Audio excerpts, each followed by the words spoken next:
Hola chicos, bienvenidos al canal Tutorías Medicina Interna. Yo soy María Alejandra Arteaga Castaño, residente de Urgencias de la Universidad de Antioquia. Recuerden, si desean apoyarnos, suscribirse y darle like a los videos.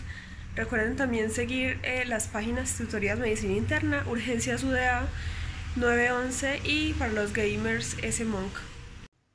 Les traigo un tema que se llama el paciente polifracturado. Vamos a ver entonces primero como unas definiciones y luego abordar bien el tema.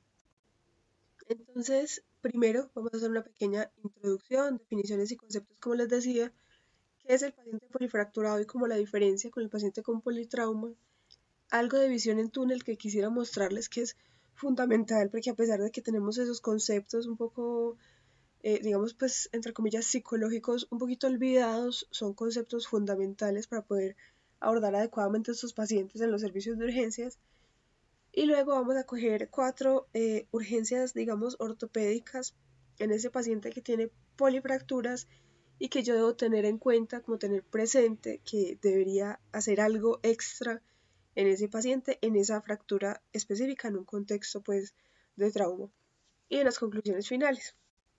Entonces, recordar que la idea de la medicina pues en general es no añadir un daño más, y eso es muy importante que lo tengamos presentes. Muchas veces tenemos muy buenas, pues siempre tenemos buenas intenciones con los pacientes, pero si usted tiene una buena intención, pero una conducta errónea, puede ser por falta de conocimientos, por no pedir ayuda, por no activar una emergencia rápidamente, eh, por no sentir confianza con la patología que usted esté tratando de más, usted puede hacer daño. Entonces recordar que no podemos añadir un daño más por una conducta bien intencionada pero errónea y falta de conocimientos pueda llevar.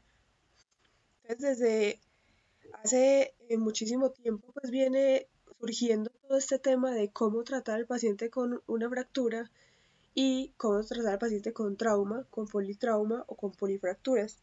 Recordemos que todo esto es como una secuencia de eventos y todo implica desde el ambiente prehospitalario. Entonces recordar que la atención de estos pacientes viene desde la casa o desde el accidente de tránsito o desde lo que haya tenido y toda esa atención que tiene en el ambiente prehospitalario hasta que posteriormente es trasladado a los servicios, llega a los servicios de urgencias donde deberíamos hacer como el enfoque inicial y estabilización para posteriormente ser llevados, si se fuera requerido, pues a un servicio, por ejemplo, de cirugía o demás. Entonces vamos a dar como las dos definiciones grandes. Una es entonces el paciente politraumatizado. ¿Qué es el paciente politraumatizado? Es cuando un paciente tiene lesiones que afectan dos o más órganos o una que pueda poner en peligro su vida. Entonces es ese paciente que tiene, por ejemplo, un trauma craneoencefálico grave, un trauma abdominal con un hematoma, por ejemplo, hepático, que lo esté llevando a un choque hipovolémico, u otros pues, pero que tenga una lesión que ponga en peligro su vida.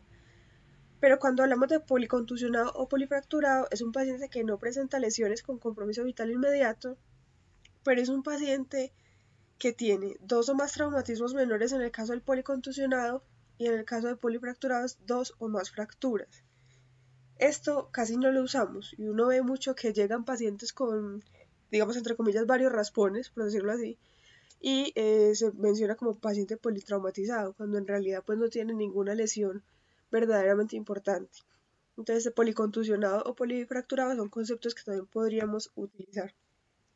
Y recordar que hay una distribución trimodal en trauma, específicamente en politrauma, pues aplica mucho, pero el paciente con polifracturas también podría estar incluido en esta distribución trimodal. Y la distribución es que en la primera hora, incluso antes, hay un pico que son esos pacientes que mueren en la escena o casi que no llegan a ser, no logran ser trasladados al hospital o llegan pero en un estado pues irreversible.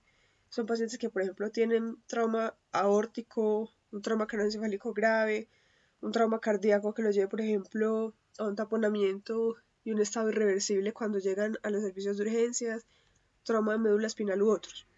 Ya posteriormente hay un pico que se da aproximadamente a las 3 horas y son esos pacientes que tienen entonces, por ejemplo, hematomas que van creciendo y si no son tratados a tiempo pueden llevarlo a la muerte, hemoneumotórax, trauma abdominal, fracturas de pelvis o huesos largos que también, si no son tratados oportunamente y de forma adecuada, pueden llevar al paciente a la muerte. Y ya luego hay otro pico que se da entre la tercera y cuarta semana y son esos pacientes que entonces tuvieron el trauma, se encuentran hospitalizados casi siempre en unidades de alta dependencia y desarrollan sepsis, falla orgánica múltiple u otros asociados a todas estas complicaciones a el trauma.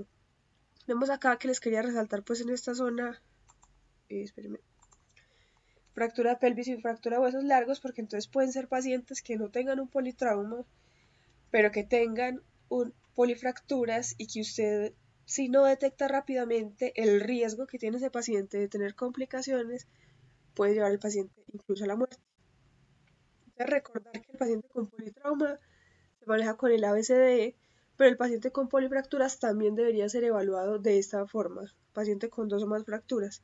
Y es entonces siempre evaluar la vía aérea, qué tan permeable está, hacer control cervical en el caso de que el paciente lo requiera, asegurar la adecuada ventilación y oxigenación, evaluar la circulación de su paciente, si hay hemorragia evidente o una hemorragia que lo esté llevando a un choque y que no sea visible, pero entonces de dónde es, identificarla, una evaluación neurológica y exponer siempre al paciente la exponer a su paciente y buscar todas las lesiones que puedan comprometer la vida, tanto en el momento pues inmediatamente como posterior. Entonces acá quería mencionar un concepto que es la visión en túnel, y es que en este paciente polifracturado, y también pasa en politrauma y pasa en muchísimos aspectos en la medicina, uno a veces se enfoca en lo grande, en lo que es evidente, en lo que es escandaloso. Entonces el paciente llega con varias fracturas y usted ve una fractura de fémur importante, expuesta o con sangrado, y nos enfocamos ahí y perdemos de vista todas las otras posibles lesiones que también pudieran ser graves y llevar al paciente a la muerte, a un desenlace fatal. Entonces, esta visión en túnel, lo importante es tener en cuenta que usted la va a identificar y usted sabe que usted es un ser humano que comete errores y demás, y que cuando llega ese paciente usted debe hacer un enfoque exhaustivo, una evaluación primaria, una evaluación secundaria, y no quedarse solo en lo que usted está viendo y lo que usted está pensando siempre, pues. Y acá les quería mostrar estos videitos.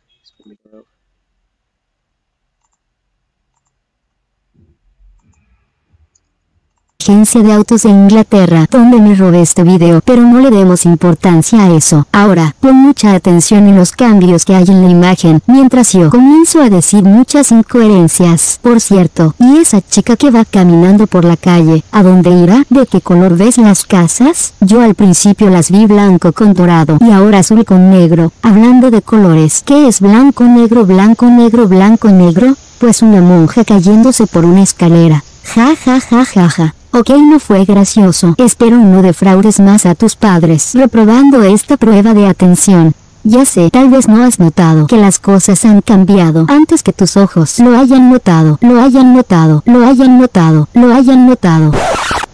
Parezco disco rayado. Ahora, por ejemplo, ¿notaste cómo la camioneta negra cambió su forma a un taxi? Y que ahora hay 2 bicicletas paradas abajo de la farola, o a la mujer parada cargando un lindo puerquito, o que tal vez la calle sea totalmente diferente, y tú no notaste todos los cambios, ¿o sí? No lo creo, por eso tu novia te dejó, pero puedes volverlo a intentar. Yo me despido, hasta pronto. Como un balcón, por decirlo así. Cambiaron los carros que había, pasó un señor con unos boxers, y esta es una prueba pues que está disponible en internet y que nos muestra cómo nuestra atención se enfoca muchas veces en algo y perdemos de vista el resto de las cosas. Vamos a mostrar como la imagen pues inicial, miren esto, los cambios pues son absurdos y no nos damos cuenta de todo. Agencia de autos en... Acá hay otro, entonces la idea es que este señor fue asesinado, vamos a buscar quién. Clearly, somebody in this room murdered Lord Smythe, who, at precisely 3:34 this afternoon, was brutally bludgeoned to death with a blunt instrument. I want each of you to tell me your whereabouts at precisely the time that this dastardly deed took place. I was polishing the brass in the master bedroom. I was buttering his lordship's scones below stairs, sir. Why, I was planting my petunias in the potting shed. Constable, arrest Lady Smythe. But how did you know? Madam, as any horticulturist will tell you, one does not plant petunias until May is out. Take her away. Sorry, madam. It's just a matter of observation. The real question is, how observant were you? Hubieron 21 cambios en el video. And action. Clearly, somebody in this room murdered Lord Smythe, who, at precisely 3:34 this afternoon, was brutally bludgeoned to death with a blunt instrument. I want each of you to tell me your whereabouts at precisely the time that this dastardly deed took place. I was polishing the brass in the master bedroom. I was buttering his lordship's scones below stairs, sir. Why, I was planting my petunias in the potting shed. Constable, arrest Lady Smythe. Como vieron, hubieron muchísimos cambios y no nos dimos cuenta de todos ellos, porque muchas veces uno está enfocado en algo y eso entonces aplica también en medicina, como les decía, y ese enfoque nos hace perder de vista toda la situación como un conjunto. Entonces, esa visión en túnel es una ceguera ante parte de una realidad que está presente en ese momento y eso hace que tengamos una atención y pensamiento crítico alterados, que nuestras decisiones sean impulsivas y puedan ser inadecuadas y disminuye nuestra atención, entonces nuestra atención visual, audición y estímulos, porque estamos enfocados en algo. Nuestra visión se enfoca en algo y disminuyen pues como todos nuestros demás sentidos. Entonces, ¿cuál es la solución? Básicamente les quería comentar esto porque eso es fundamental y es la conciencia situacional. Entender que esto pasa, entender que a veces pues es inevitable, entre comillas, pero entonces si usted lo sabe, usted puede realizar un nuevo enfoque. Entonces yo vi que mi paciente vino con una fractura importante de fémur y que estoy enfocado ahí. Entonces voy a pensar, ¿será que eso es lo único que tiene mi paciente? ¿Será que no me he dado cuenta que tiene algo más que le esté llevando a un estado posiblemente irreversible? ¿Qué voy a hacer con mi paciente? Entonces, cuando usted tiene un paciente que no tiene politrauma, como dijimos, 2 o más lesiones de órganos o una que comprometa su vida, lesiones potencialmente letales, pero presenta 2 o más fracturas, vamos a hacer el manejo inicial, inmovilización y analgesia, y ahí la idea es preguntarnos qué al de esas fracturas puede representar una urgencia relativa médica o quirúrgica, que ya dijimos que entonces no tiene una fractura potencialmente letal, una lesión potencialmente letal que lo pueda llevar a un desenlace no favorable en las siguientes horas, pero alguna de esas fracturas pudiera también ser una urgencia relativa. Entonces acá les voy a presentar como 4 grandes espectros, muy corto y muy puntual. Entonces el primero es las fracturas de fémur. Recordemos que las fracturas de fémur son fundamentales en el paciente con trauma y son una de las que mayor morbimortalidad generan. Entonces, cuando usted tiene una fractura de cadera o de fémur, ese paciente requiere inmovilización apropiada, analgesia y tromboprofilaxis, ¿cierto? Pero entonces la pregunta ahí es, ¿cuánto vamos a esperar? Porque usted en urgencia realizó el manejo, inmovilizó a su paciente, pues dijimos que no tiene una lesión potencialmente letal, entonces usted piensa que no hay trauma vascular u otros, usted inició analgesia, tiene a su paciente estable, pero entonces ¿qué vamos a hacer ahora? Entonces las complicaciones que se han reportado con los pacientes con fractura de cadera son múltiples, y entre ellas incluye que requiera transfusión sanguínea, que tenga infección o que tenga infecciones asociadas a ese estado que lo llevó a la fractura. Entonces la fractura lo llevó a una inmovilización y posteriormente tiene una neumonía, una infección urinaria por estar con, por ejemplo, medidas invasivas, y esto lo puede llevar a morbimortalidad posterior. Entonces hay estudios que se han preguntado cuál es el tiempo óptimo para que usted opere esa fractura de cadera antes de que incremente el riesgo de estas complicaciones que mencionamos. Y lo que han visto es lo siguiente: las primeras 24 horas, la mortalidad de esos pacientes, mire este estudio tan grande, la mortalidad de esos pacientes a 30 días con fractura de cadera es de aproximadamente el 3%, Pero si usted se demora más de 24 horas para operar a su paciente, aumenta la mortalidad a 30 días, pues de forma considerable. Entonces acá sale como esta conclusión: ojalá operar tempranamente ese paciente que tiene fracturas de cadera. Hay una revisión de la literatura, más de 15 estudios observacionales, y nuevamente, como les decía, en este caso, por ejemplo, en ancianos, tiempo óptimo para cirugía, 24 horas. Si el paciente tiene otra condición que deba ser corregida y usted considera que la deba diferir entre la cirugía, podría considerar hacerlo, pero ojalá no más de 2 días, no más de 48 horas. Entonces, cada hora cuentan estos pacientes ancianos, ¿sí? Definitivamente, como les decía, usted tiene un paciente con una fractura de cadera, si lo operan las primeras 24 horas, la asociación con mortalidad es muy baja, pues no hay asociación con mortalidad, pues entre comillas, en las primeras 24 horas, pero si usted se demora más, ya definitivamente ese tiempo que usted está demorando se relaciona directamente con la mortalidad de su paciente. Y acá vemos entonces cuáles aspectos se relacionaron precisamente con mortalidad. Vemos que la edad se puede relacionar, el tiempo hasta que usted lleva a su paciente a cirugía, el género de su paciente, el tipo de fractura parece no estar tan relacionado, y el grado ASA de su paciente también podría tener una relación. Otras complicaciones en ese paciente con fracturas de cadera y de fémur que tenemos que tener como presente: uso de dispositivos no invasivos, y es que llega el paciente y como ya está postrado en cama, lo dejamos con una sonda vesical, lo dejamos con otros instrumentos que pueden llevarlo a complicaciones. Entonces, evaluar si de verdad lo requiere o si usted puede usar, por ejemplo, un neurochipo u otros.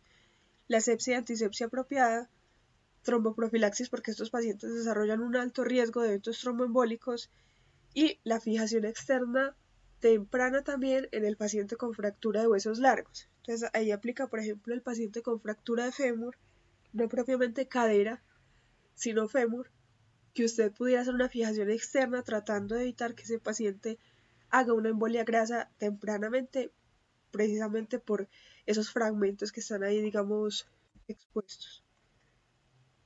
Entonces, nuevamente, inmovilización, analgesia, tromboprofilaxis, usted realiza el manejo en urgencias óptimo, y ojalá, para evitar complicaciones, operar tempranamente a su paciente, tanto en fracturas intracapsulares como extracapsulares y como fracturas de diáfisis femoral propiamente. Ya en fracturas de pelvis hay un videito que tenemos de fracturas de pelvis, entonces no les voy a enfatizar en todo. Recordar que el trauma pélvico es un importante, digamos que es de esos grandes traumas que puede generar una importante mortalidad en el paciente si no es detectado tempranamente y tratado oportunamente. Entonces, el paciente politraumatizado puede tener hasta 1 de cada 4 fractura de pelvis. Y recordar que en esos casos que ya habíamos hablado pues previamente, por eso no les voy a enfatizar mucho, la mortalidad es altísima, se muere casi la mitad o más de la mitad. Entonces hay que hacer un abordaje muy óptimo, buscar si ese paciente tiene trauma de pelvis, si ese paciente tiene una fractura que sea inestable mecánicamente, o si tiene una fractura que sea inestable, que lo tenga inestable hemodinámicamente. Que como habíamos mencionado, muchas veces no es ni siquiera por lesión arterial sino venosa, pero el paciente llega en un choque hemorrágico que lo lleva a desenlaces fatales. Entonces, recordar que uno define que esa fractura es inestable mecánicamente cuando tiene 2 o más fracturas y una de ellas compromete la parte posterior, es decir, ilíaco sacro, acá la unión sacroiliaca fundamental.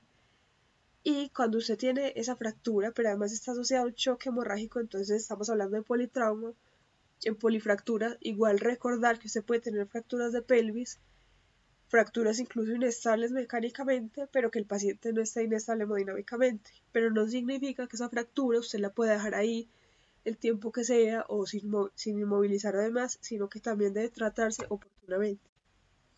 Entonces, la clasificación de la fractura, que ya la teníamos en videos previos y por eso como que no se las voy a comentar ahora, y el abordaje que lo hacemos igual como en trauma, ABCD, radiografías de tórax y pelvis, y utilizar la ecografía como una estrategia pues muy útil.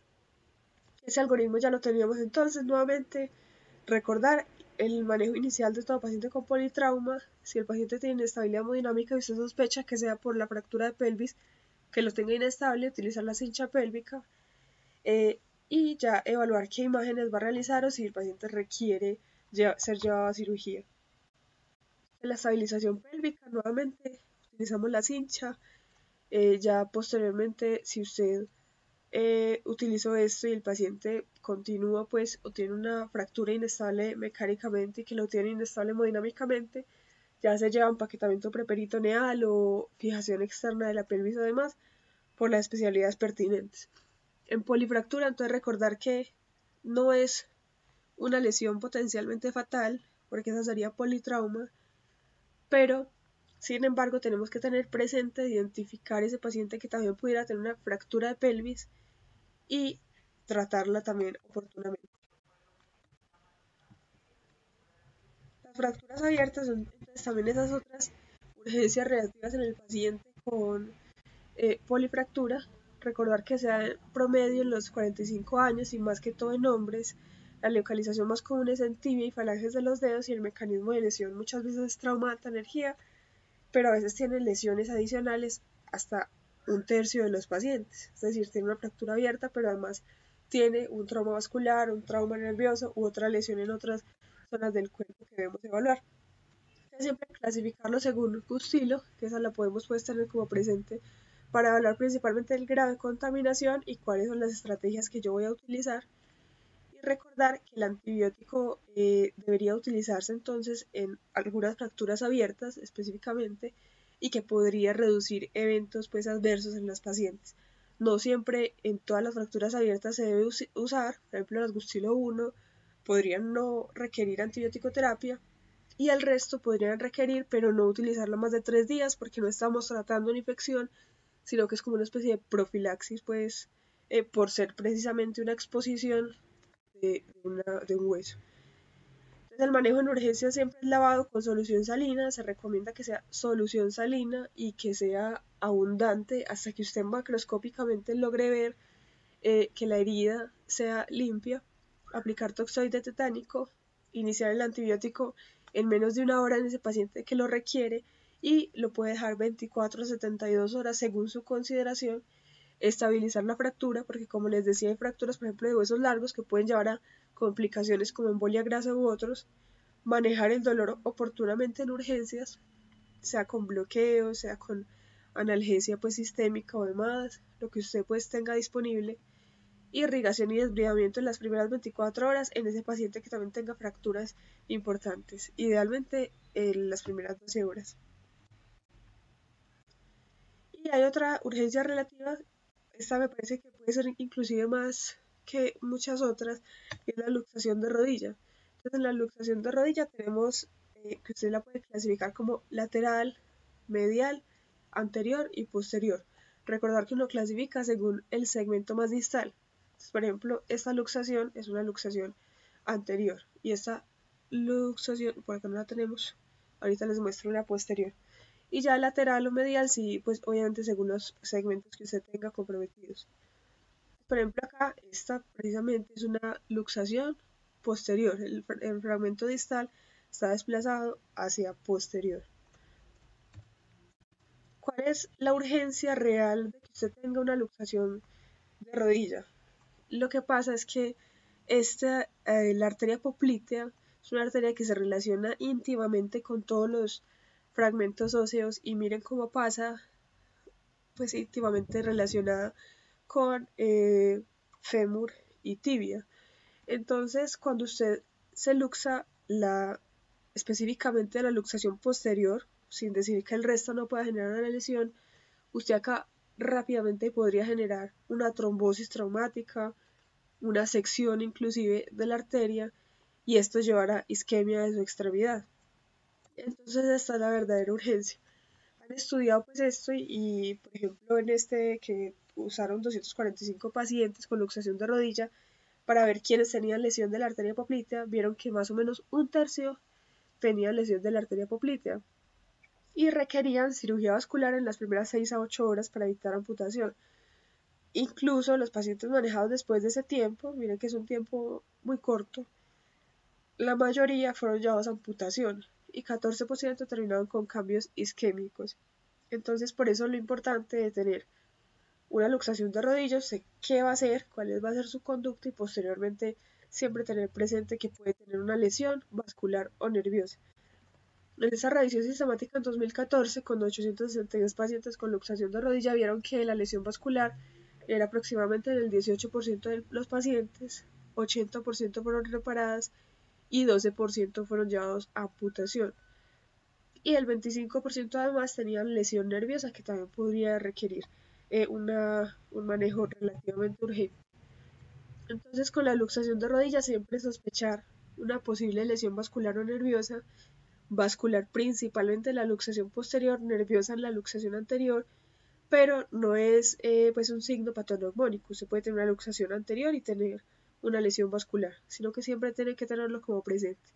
Evaluar constantemente pulsos, temperatura y coloración de la extremidad y remitir oportunamente a un centro que cuente con ortopedista.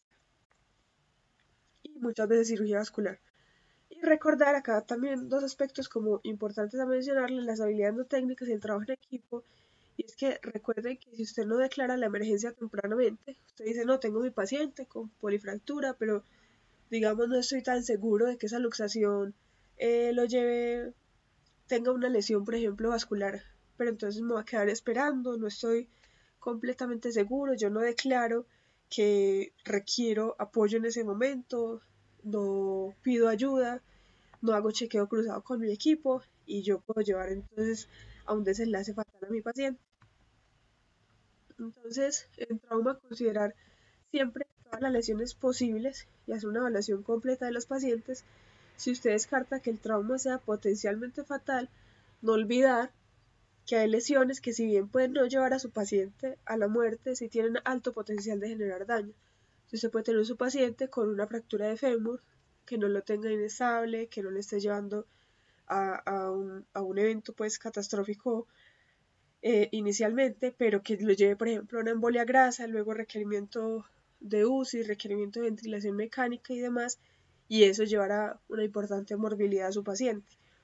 O tener un paciente que tiene, por ejemplo, no tiene politrauma, no tiene una lesión potencialmente fatal, pero tiene una luxación de rodilla que usted trató, manejó inicialmente, dio manejo analgésico, redujo la fractura si fue posible y no se trató tempranamente ese riesgo que tenía de una lesión vascular nerviosa y lo dejamos pasar mucho tiempo para posteriormente terminar en un evento que también es muy catastrófico para el paciente.